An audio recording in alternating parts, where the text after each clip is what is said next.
Welcome back to Designsmith. In this video, I'm going to show you how to mask an image through a block of text. Before we get started, please subscribe to support the channel. Alright, so this is actually one of my favorite techniques to teach in Photoshop and Illustrator, and it's typing out a block of text and then masking an image through that text. And the process is actually very simple. We're going to lay out our text in Illustrator and then do the masking part in Photoshop.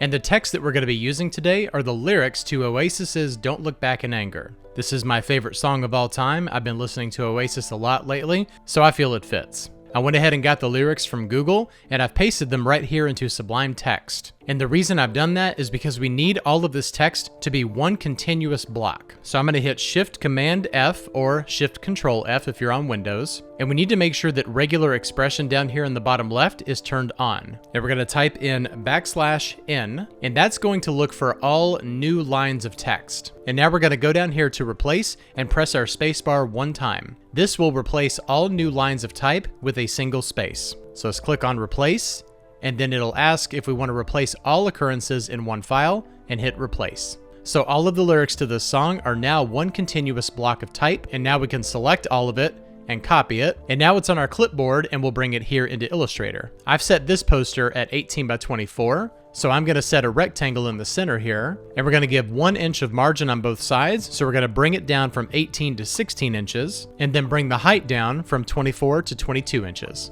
So now we have an equal amount of margin on all 4 sides. And now I'm going to go over here to my type tool, and I'm going to click and hold down until I get to area type tool. And we're going to click right up here in the top left corner, and now I'm just going to paste my type. So as you can see, not all of our type fits inside of this text box. So we need to do a little bit of adjusting. I'm going to set our leading to auto just temporarily.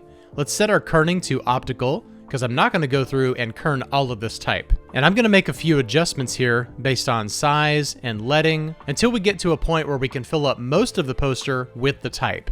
So we need to decrease our leading here and also increase the size of the type at the same time. So I think for the most part, this is looking good. There are a couple of parts in here that the baselines are kind of overlapping with the top part. So doing this is something that you need to kind of refine just a little bit. So we'll bring up our leading. It's perfectly fine if it overlaps some, but not too much. And keep in mind, we want an image to show through here. And also remember that when it comes to leading, you don't have to work in just whole numbers. If we're down here at the bottom and we want the baseline to move even closer to the bottom, we can type in 51.25, and that'll just kind of nudge it down a little bit more. And I'm just going to keep going until we are right there at that baseline.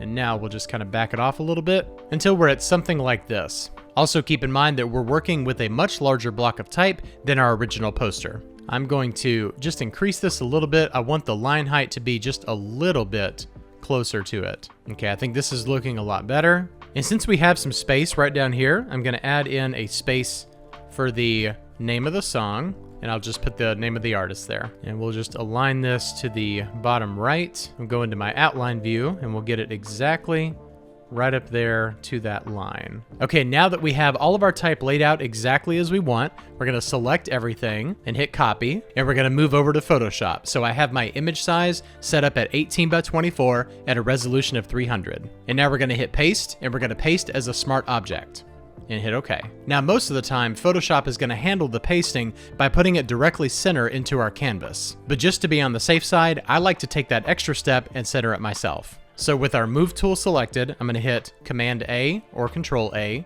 That's going to select everything on this layer.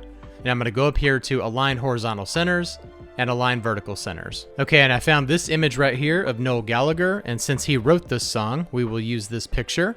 I'm going to scale this all the way up to where it goes just slightly past our type. And we need to make sure that the image is in a layer on top of the text. So now we need to select the image layer, hold down Shift and select the text layer. And now we're going to come in between here. And if you're on Mac, you're going to hold down Option. If you're on Windows, you're going to hold down Alt until you see this little arrow here. And then you're just going to click right there in between those. So now we have that image of Noel showing through the type. And most of the time you'll run into situations where it's a little bit harder to see the image. So there are a couple of things that you can do when you run into this problem. The first thing I'm going to do is go over here and add a hue and saturation layer style. And I'm just going to clip that hue and saturation layer style to the image. So we're going to select both the layer style and the image. And just like we did our mask earlier, I'm going to hold down Option or Alt and click. and that's going to apply this hue and saturation only to this image. And now I'm just going to bring up the saturation here. So it definitely makes it a little bit easier to see. And also let's refer back to our original example. You'll notice that there are a lot of darker areas around here framing his face. So that makes it a lot easier to see in general. Also, this is less type than we were working with. I probably should have chosen a shorter song, but when you have a smaller block of type to work with,